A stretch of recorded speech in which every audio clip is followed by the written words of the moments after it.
Hey, welcome back to my channel. My name is Dixie Lincoln Nichols. Thank you so much for being here. I am coming off the tail end of a virus that I picked up. I'm still here in the UK, and it was confirmed that it's not COVID and it's not the flu. Some virus I picked up somewhere along the way because I was doing the most. Usually, the winter season for me is very grounding and easy and reflective. However, this season, because I'm away from home, I'm with family, I just wanted to do the most. I wanted to do a lot. I shouldn't say I wanted to do the most. I wanted to do a lot and ended up doing the most. And so I didn't wear my mask. I wasn't taking precautionary action like I should have. I was in crowds, again, minus my mask, and I got sick and it flawed me. It laid me flat for almost 10 days. 8 of the 10 days, I was bedridden, in pain, pain in my head, my eyes, my ears, my nose, my throat, my mouth, every part of my body ached. I didn't have a fever, but I was so weak. I had very little energy, couldn't eat, felt nausea at some points, aches in my belly. It was just nothing I'd ever experienced before. But thank God, my immune system is a-okay and strong and resilient, and it pulled me through. So I am now gaining my strength back. I am eating again. I feel famished. I lost 8 pounds. And trust me, as far as I am concerned, I don't need to lose weight at all. I like the weight where that I am. And so I lost 8 pounds and I want to put that back on. So, but now I'm hungry again and I feel famished. So, of course, I'm going to eat my heart's desire, eat good things. But outside of that, there were several things that I reflected on during the time that I was sick. And that is the fact that health is truly our greatest wealth because I had work to do. However, during that time, I could not do anything. I was so sick. I couldn't do anything. I couldn't eat the food. I was hungry and couldn't eat. And so it made me realize, and it's not like I've not realized this many times before, but these realizations tend to happen when we are ill or our bodies are not responding in ways that are desirable. And so being sick is not desirable. I don't know of sickness being desirable to anyone. And so during those times, we tend to have a greater appreciation for our bodies and the organs and the organ systems that keep us alive and that work on behalf of us. And so, like most people, I reflected on that and I appreciated my mouth and my taste buds and my soft palate that was sore because of sucking on lozenges and then the virus making it worse. I appreciated my stomach for the digestive work that it does. And I appreciated my bones and I appreciated everything much more than I usually do. It was just amplified appreciation. And so, this knowing that health is our truest wealth came through clearly. And I mean, it's always something that sits with me. But during the days that I was sick, I had the opportunity to really sit with it day in, day out, and reflect on how important my health is to my existence and to my purpose, to finances, to my relationships, to my recreation, to the restorative practice that I have, to everything. Without my health, I can do nothing. And so, of course, there was a recommitment to nourishing and nurturing my health and my well-being through the daily rituals that I have. There was this renewed commitment to optimizing and tending to my health and my well-being. There was a renewed commitment to being in awareness of what my body is communicating to me, acknowledging the things that I am in awareness of and taking action, appropriate action to optimize my well-being. And so knowing that and having had that experience at the top of the year, I know that I have to do all the things needed for my health and my well-being to be sustained or to sustain my health and my well-being. And that includes eating the right foods, moving my body the way that I'm supposed to move my body, checking in with my healthcare partner and getting my blood work and paying attention to any signs and symptoms, again, that my body's communicating to me, doing the things that I know I need to do in order to sustain this well-being that I value so much, wearing the mask when I'm in crowds and places that are possibly or could be rampant with viruses, whether it's a virus that has no name or whether it's the COVID virus or the influenza virus, whatever it is, just really protecting myself from as much as I can, right? Nothing is foolproof, but we know that there are things that we can do to be proactive and to limit contact with pathogens that can make us sick. And there were these renewed commitments that I made to myself. So, I'm asking you, what are some of the things that you are recommitting to at the top of the year? I don't do goals. I'm not a goal setting person at the top of the year. I do set intentions because I believe in moving with intention rather than force, and goals feels forced from me. I set an intention and I move with intention rather than force. And so these commitments that I have revisited are intentions for me. Like my intention is to amplify my well-being practices, drink more water, have more vitamin C, make sure I take my vitamins, and again, do the things that I know are needed to support my immune system because I saw how my immune system kicked in and had to do the work to keep me from getting worse or being hospitalized, etc. So that's it. And one of the interesting things that happened during that time while I was sick, I was having a conversation with a friend, and she said, yes, I have to think about bouncing back to my younger self.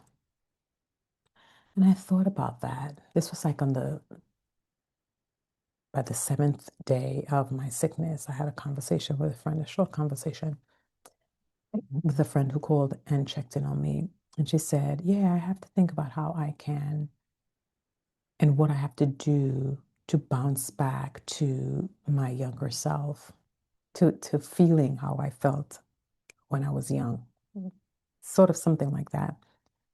And I had a thought about that, and I thought to myself, is that something that I want for myself? Do I want to bounce back to being the way I was when I was younger?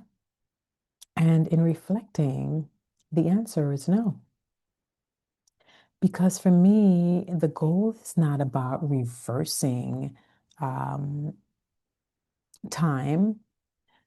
It's really about tending to my body that I have right now. I am not interested in reversing time. I want to make the body that I have now work for me, improve the body that I have now so that it can work for me in times when I am sick and when I feel unwell. That's what it's about. that time, that younger body is no more, and I have released it and I have let it go. So, this idea of bouncing back for me suggests that there is something broken, or at least there is something lost. And in reality, your body is responding to your years that you are alive, your years of living, your years of caring, your years of working, your years of birthing if you've given birth, your years of grieving, of adapting and changing and surviving. And especially during this midlife and menopause season that we're in, we shouldn't look at it as detours from our health. Rather, we should look at it as new ways of being, kind of like a new landscape that we have, that we are navigating. And this landscape has very different needs to what we had when we were younger. And that's how I see it. And so my work now is basically to support my body and not to punish it by wanting something that was, but to cherish it and appreciate it for what it can do for me now. So I listen to my body instead of ignoring it, and I strengthen it instead of neglecting it, and I nourish my body instead of depriving it. So there are things that we can do. There are actions that we can take. So your metabolism, your hormones, your muscles, sleep, stress, response, all of those things have changed. But they didn't change to make you feel bad. They just changed because your body's changing. And there is this process of growing older. And as you grow older and as the body changes, these are the things that are also changing. And what is happening is that your body's asking you to care for it in a very different way. But we have to pay attention. So the key here is to meet your body where it is and meet it with love and meet it with curiosity, meet it with respect. And in that way, you can create a sense of stability and a sense of resilience and a sense of steadiness that can make all of the things that you're going through right now feel a lot more doable, feel a lot more, I'm looking for the right word. The things that you're going through right now will feel a lot more sustainable, because that's what it's about, really sustaining your body as it changes and as you find ways to navigate these new changes that your body's experiencing.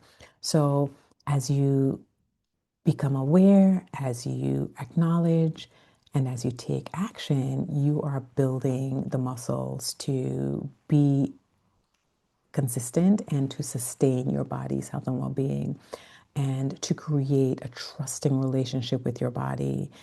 So that's the goal that I know I want to have with my body, not for it to bounce back to what it was like when I was younger, but to sustain the health and wellness of my body today and for the years to come, so that I can enjoy longevity and vitality. And thankfully, that is exactly what my body did for me this past 10 days when I was sick. It sustained me because prior to being sick, I fed my body what it needed. I gave it the sustenance that it needed in order to do the work that it needs to do. So I am reminded that I need to continue to do that and focus on sustenance, sustainability for my body, longevity for my body, and vitality for my body, not bounce back.